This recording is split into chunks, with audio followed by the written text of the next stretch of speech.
Hey everyone, watch this video and be entered to win a cash prize in our weekly raffle. Click below for details. Rabbi Yehuda Omer, be careful and study. Have a zahir betalmud, sheshigagat talmud ole zadam, because a mistake in your learning can lead to a deliberate mistake. I'm adding the quotations here, but it says here a deliberate mistake, a deliberate sin. And what that means, at least how I'm understanding it, is that Judaism is, I'll take it, let's say law as an example. You're studying law, right?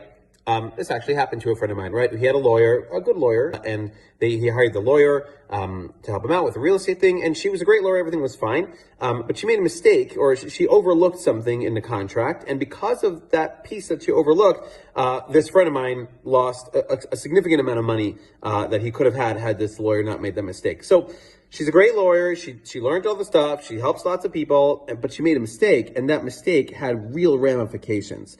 And so Judaism is no different. Judaism is the blueprint. The Torah and the law is the blueprint for how the world works in the spiritual level and how we should act in the world on a day-to-day practical level. And so when we don't take the time to be thorough and diligent and really plumb the depths of what we're learning and how to act and how to think and the proper ways to approach the world, that can have real ramifications that are almost or maybe even deliberate. The word deliberate is because we didn't spend enough time really plumbing the depths of what it needs to be done. Rabbi Shimon says there are three crowns. There's the crown of Torah. Okay, this is the great rabbis and rebbitzins, the great people of our time who lead our generation. The Keter Kahuna and the crown of priesthood. Okay, this is I'm not going to get into it, but it's talking about being a physically spiritual body, meaning like someone who is taking care of their physical health.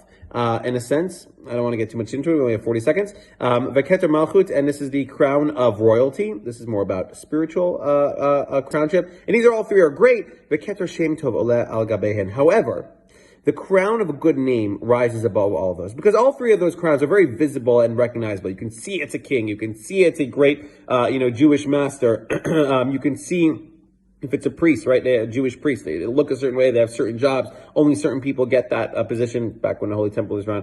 But a good name is something you create on your own, and nothing is better than a good name. We all know people that if you're like, oh, you know that person knows you. Okay, I can trust you because of that person's name. Quick story from a friend of mine. A friend of his went on his Facebook.